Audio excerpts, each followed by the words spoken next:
जो प्रसंग, जो बात आज मैं आपको सुनाने वाला हूँ, उसको बड़े ध्यान से सुनना, बड़ा मन लगा कर सुनना।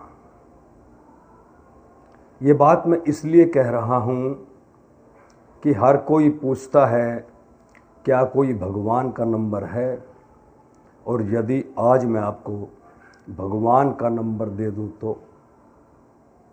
श्री कृष्णा दोस्तों, मैं संजय शर्मा। करीब करीब 1000 वर्ष पूर्व की बात है। बंगाल के एक छोटे से गांव इंदुविलव में एक बालक जन्म लेता है। ये बालक आगे चल कर के संस्कृत का सम्राट कवि बनता है, और ना केवल संस्कृत का सम्राट कवि बनता है, बल्कि ये पूरी दुनिया ईश्वर से प्रेम करती है, प्रभु से प्रेम करती है, ठाकुर से प्रेम करती है, लेकिन ठाकुर इस बालक से प्रेम करते हैं। इनका नाम था जयदेव। जयदेव की माता का नाम था वामदेवी और पिता का नाम था भोजदेव। जयदेव ने एक ऐसी रचना कर दी कि जिसको सुनकर ऐसी मान्यता है कि स्वयं ठाकुर जी आ जाते हैं। मतलब वो रचना जो गाता है, जो सुनता है, ऐसी मान्यता है कि स्वयं ठाकुर जी उस रचना को सुनते हैं। जयदेव ठाकुर जी के अनन्य भगत थे। 5 वर्ष की आयु में उनके माता पिता वैकुंठ धाम को प्रस्थान कर देते हैं, लेकिन जयदेव प्रभु के भरोसे, अपने ठाकुर के भरोसे अपनी भक्ति में लीन रहता है। जयदेव की भक्ति के चलते ही उनका जीवन यापन हो रहा है। पढ़ाई में वो अपने स्कूल में उत्कृष्ट छात्रों में गिने जाते थे। समय बीतता गया। एक दिन अचानक इसी गांव का एक व्यक्ति, जिसका नाम था निरंजन, जयदेव के पास पहुंचता है और बोलता है, भैया जयदेव, ठाकुर जी होंगे तुम्हारे, राधा रानी होगी तुम्हारी, ठाकुर जी तुम्हें जाने, राधा रानी तुम्हें जाने, और तुम ठाकुर जी को जानो। दरअसल जयदेव के पिता ने निरंजन से कुछ कर्जा लिया था। वो कर्ज लेने के लिए निरंजन जयदेव के पास पहुंचता है और बोलता है कि मुझे तो मेरे पैसे चाहिए, वो भी ब्याज समेत। अब वो आपको लौटाने पड़ेंगे। यदि नहीं है तो ये कागजात मैं लेकर के आया हूँ, इन पर हस्ताक्षर कर दो। ये जो घर है ये मेरा हो जाएगा और तुम कर्ज से मुक्त हो जाओगे। जयदेव हंसते हुए कलम हाथ में ले उन कागजात पर हस्ताक्षर कर देते हैं। इसी दौरान निरंजन की छोटी बेटी दौड़ते हुए निरंजन के पास आती है और चिल्लाने लगती है, पिताजी जल्दी चलो, जल्दी चलो, घर में आग लगी हुई है। ये सुनकर निरंजन अपने घर की ओर दौड़ पड़ता है। अब जयदेव से कहाँ रुका जाने वाला था। प्रभु का अनन्य भगत, जीवों से प्रेम करने वाला, प्रकृति से प्रेम करने वाला जयदेव, जिसके मन में ना कोई द्वेष था, ना किसी के प्रति कोई ईर्ष्या थी, हर पल 24 घंटे अपने ठाकुर जी की भक्ति में लीन रहने वाला जयदेव कैसे ठहर पाता, कैसे रुक पाता। जयदेव भी निरंजन के पीछे पीछे दौड़ पड़ता है। पूरा मोहल्ला इकट्ठा हो रखा था, पूरी बस्ती इकट्ठी हो रखी थी, तमाशबीनों की भीड़ लगी हुई थी। घर में आग धधक रही थी। भजन करते हुए, कीर्तन करते हुए जयदेव ने जैसे ही अपना कदम घर के भीतर रखा, अचानक से आग गायब हो जाती है। ये चमत्कार देख वहाँ खड़े तमाशबीन हक्के बक्के रह जाते हैं और निरंजन जयदेव के पैरों में गिर जाता है, दोनों हाथ जोड़ लेता है और सहज भाव से प्रणाम करते हुए कहता है कि जयदेव मुझसे गलती हो गई। अचानक से आग शांत हो जाना अपने आप में बड़ी बात है। उसी दिन से निरंजन ठाकुर जी के प्रेम में, ठाकुर जी की भक्ति में लीन हो जाते हैं। कुछ दिन के बाद जयदेव पुरी के लिए प्रस्थान करते हैं। ठाकुर जी का भजन करते हुए, ठाकुर जी का गुणगान करते हुए जयदेव तन पर एक कपड़ा रखते थे, हाथ में एक कमंडल रखते थे। पुरी की तरफ जयदेव बढ़ रहे हैं, उनके साथी, एक साथी उनके साथ है। तपती दोपहरी, तेज गर्मी, लू, होठ सूखे जा रहे हैं, कंठ खुश्क हो चला है, लेकिन जयदेव है कि ठाकुर की भक्ति में लीन है। अचानक से आसपास भी जब कहीं पानी नहीं मिलता, दूर दूर तक पानी दिखाई नहीं देता, मूर्छित अवस्था में जयदेव पहुंच जाते हैं। ऐसा बताया जाता है कि उसी क्षण बालक के रूप में एक बच्चा वहाँ आता है, जयदेव को पानी पिलाता है। जयदेव मूर्छा से बाहर आते हैं, लेकिन देखिए वो भक्ति में इतने रम चुके थे, इतने बस चुके थे कि उन्हें पता ही नहीं चला कि स्वयं भगवान आए थे और उन्हें जल पिला करके गए हैं, आगा रास्ता दिखा करके गए हैं।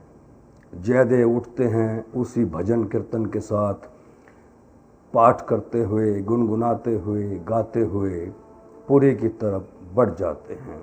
जैसे ही पुरी में पहुंचते हैं, पुरी में ठाकुर जी के भाव में डूबे संस्कृत के प्रकांड कवि जयदेव ठाकुर जी की शान में गाते रहते हैं, लिखते रहते हैं। उन्हें दिखाई देता है कदम के पेड़ के नीचे यमुना किनारे पीताम्बरधारी शरीर से ऊर्जा फूट रही है, दूर दूर तक प्रकाश फैल रहा है, मुरली बजा रहे हैं। उस वक्त जयदेव ने जो रचना रची उसे कहा जाता है गीत गोविंद। ऐसी मान्यता है कि जो भाव से गाता है या सुनता है, तीनों लोकों में गीत गोविंद को सुना जाता है। स्वयं ठाकुर जी गीत गोविंद को सुनते हैं। एक 12 वर्षीय बालक भव्य सप्रा आपको सुनाएगा जयदेव जी द्वारा रचित ये गीत गोविंद। कमला कुछ मंडन भव खंडन, शत कमला कुछ मंडन धृति कुंडल, कलित लालित वन माला, जय जय देव हरे। कलित ललित वन माला, जय जय देव हरे। मणि मंडल मंडन भव खंडन, मणि मंडल मंडन भव खंडन, मुन जन मानस हंस, जय जय देव हरे। मुनि जन मानस हंस, जय जय देव हरे।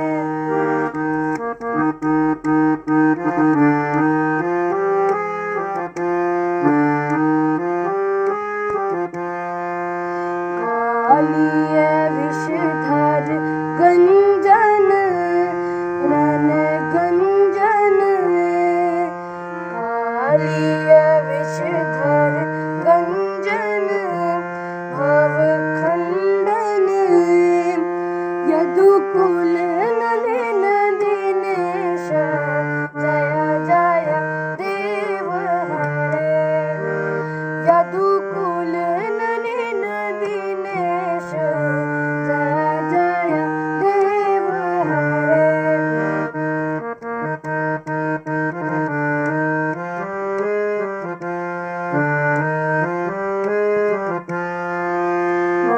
मूल नरक विनाशन गरुडासन मधुमूल नरक विनाशन गरुडासन सुरकुल के निदान जय जय देव हरे सुरकुल के निदान जय जय देव हरे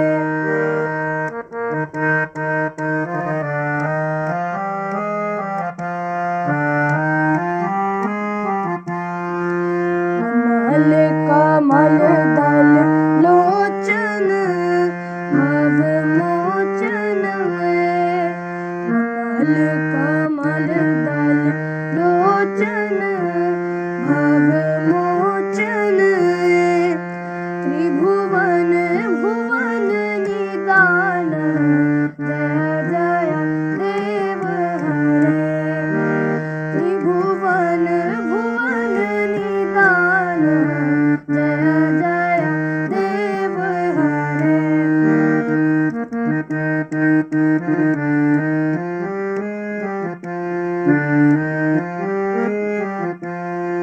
जनक सुता कृत दूषण नित भूषण जनक सुता कृत भूषण जित दूषण समर शमित दश कंठ जय जय देव हरे समर शमित दश कंठ जय जय देव हरे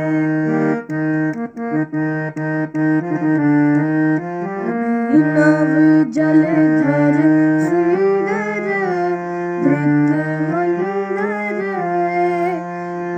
अभिनव जलधर सुंदर धृत सुंदर श्रीमुख चंद्र चकोर जय जय देव हरे श्रीमुख चंद्र चकोर जय जय देव हरे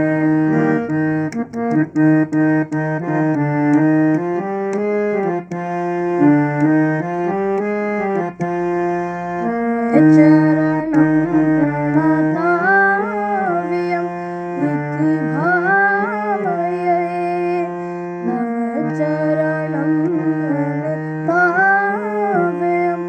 इति भावये कुलिकुशलं प्रणतेषु जय जय देव हरे कुलिकुशलं प्रणतेषु जय जय देव हरे। तो दोस्तों, वीडियो को देखते हुए, गीत गोविंद को सुनते हुए आपको क्या महसूस हुआ, अपना क्या महसूस हुआ, अपनी राय ज़रूर लिखिएगा। मेरी आपसे विनती है कि कमेंट बॉक्स में जय जय देव हरे लिखते जाइए और वीडियो को ज़्यादा से ज़्यादा शेयर करते रहें। हरे कृष्णा।